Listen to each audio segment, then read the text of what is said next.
More questions than answers, more confusion than clarity.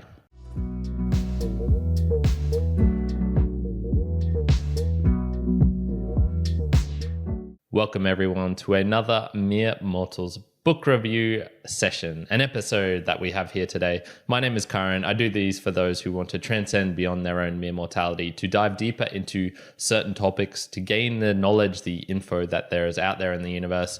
But I'm not sure you're really going to find it in this book, but perhaps you will. It is The Question Concerning Technology and Other Essays by Martin Heidegger. This book was originally published in 1954, and it's about 180 pages in length, so it's not super thick. It was written in German, and the version I have was translated and with an introduction by William Lovett. And it's obviously a work of philosophy concerning technology. So it's talking about technology in the sense of what is this thing? What is this evolution of moving forward and whatnot?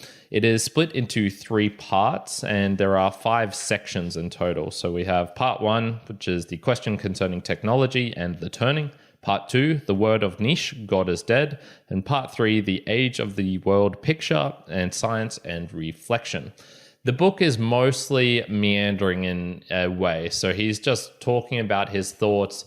I didn't find any real structure in it. There was no subtitles or subchapters or things like that. And the only real parts that were more structured were his deconstruction. So the structure of deconstruction. Of Nietzsche, which was where he was analyzing some of Nietzsche's words, particularly the God is dead sort of philosophy, and then applying that to this question concerning technology as well. So it's not all solely about technology. It does have the other essays, but that I would say is the large portion of it. A quick note on the author in this text. Martin Heidegger was born in 1889 and died in 1976. So he lived a fairly long time, and he was renowned as one of the greatest philosophers of the 20th century. His works were primarily focused upon phenomenology, hermeneutics, and existentialism. So I barely even know what some of those words are, but very well, he got deep into the topics of what is everything, I guess. This work in particular was composed actually about 5 years before it was produced as a text, and it was composed as lectures. So he was lecturing about these essays in 1949, and then it was translated into a book.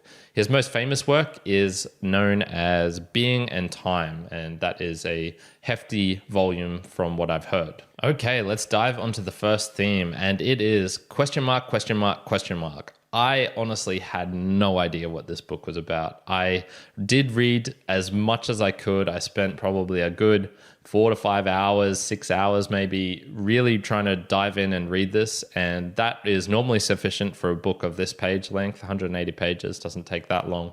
But it was just incomprehensible. I had no idea what he was trying to say.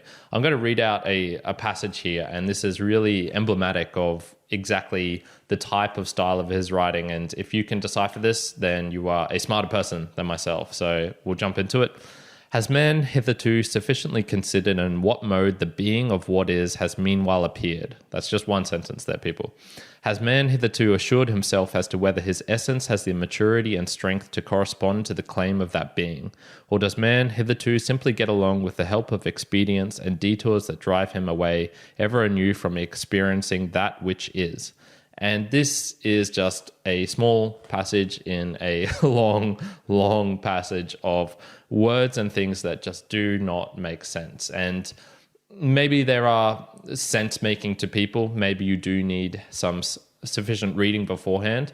The only parts of this book I really understand were the parts where he was actually just quoting Nietzsche. And I was going, oh, Friedrich Nietzsche. I can understand what Nietzsche is saying here. Like his types of words, the structures that he used, the sentences, the way that it's set out, I can understand these things. And then Heidegger will start deconstructing what Nietzsche said, and once again, I'm completely lost. It was just incomprehensible, I think, is the perfect word to sum up this book for me. So in terms of themes, I really have no idea. He did have stuff about standing reserve and enframing. I saw some concepts and some words pop up constantly, and there's plenty of footnotes in this book as well from the translator, but I just really didn't get any of what he was trying to say. Okay, so let's jump straight onto the observations and takeaways. And I think I'll spend this section trying to discuss why maybe I didn't understand this, and maybe some suggestions, some tips, some helpful hints that might make it possible for other people to understand. And I'll first start off with something I always talk about.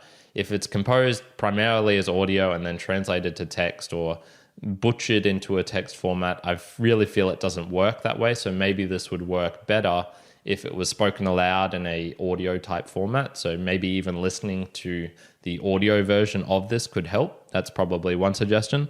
Another is obviously it was translated from German, and he uses quite a lot of German words that he sort of makes up in a way. So it's almost like if I was trying to deconstruct parts of English words. So for example, we always use ill or un before words, unnecessary, illiterate, things like that.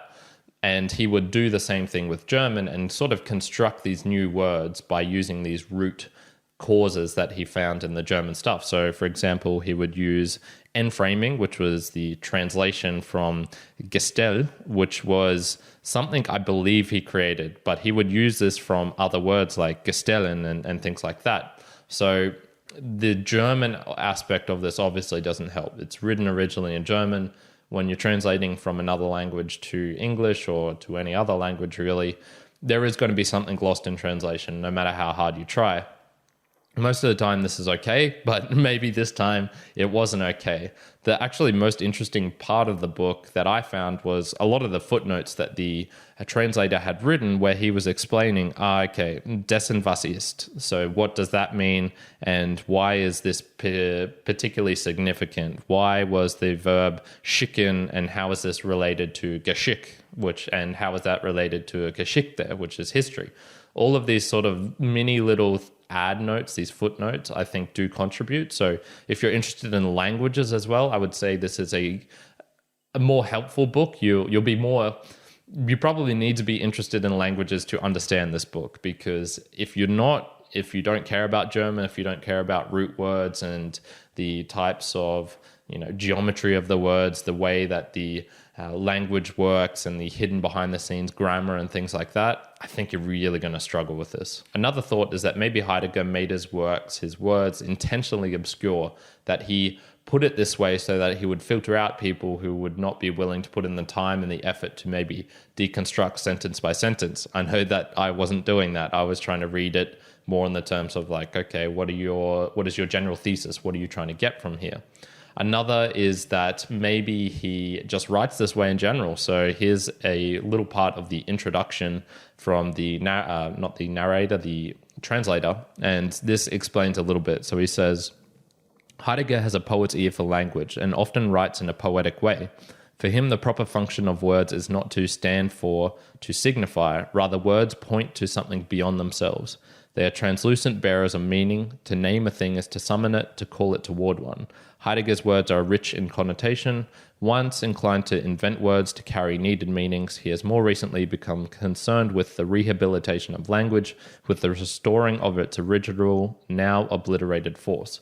So he's also trying to do other things as well. He's not trying to communicate clearly and whatnot. He's actually trying to reconstruct the language in which he's using to convey more thoughts, maybe some abstract principles and things like that. So maybe you also need to understand his prior works. Maybe it's required to read another 3 of his books to get an understanding of the way his head works, his mind works, the types of things he talks about, and then you can come into this and understand. But for me, all in all, I just had no idea what was going on. And so that's my little thoughts on maybe why I didn't understand what was going on in this book. So to summarize, I have no idea what this book was about. I give major props, major kudos to anyone who can decipher it to gain some meaning, something interesting from this. But for me, it was a no-go.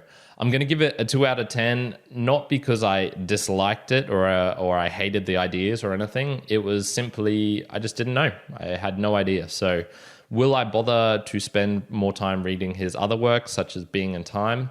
I've got to be honest, reading this makes me think no. I spent quite a few hours and I really have nothing to show for it other than a lousy book review, because I can't add anything to the world. I can't put more things out there and say, oh, this is my interpretation of this and whatnot. So all in all, the question concerning technology and other essays by Martin Heidegger, a 2 out of 10. Good luck. And so there we go, my mere mortalites. Thank you for joining me for this rather short book review. What are your thoughts on Martin Heidegger? Have you read this book, any of his other works? I would love to know if you find them decipherable, if you can actually understand what is going on in there. And maybe if you have some suggestions as to why I couldn't understand it, I think that would be very helpful for me. If you're interested in this podcast and these book reviews, obviously you're on YouTube and you can stay there if you want. But if you're more of a mobile person and just want to listen and not view, you can go to any of the good podcasting apps, and then also even better, newpodcastapps.com, and you'll find links to the show if you search Mere Mortals Book Reviews.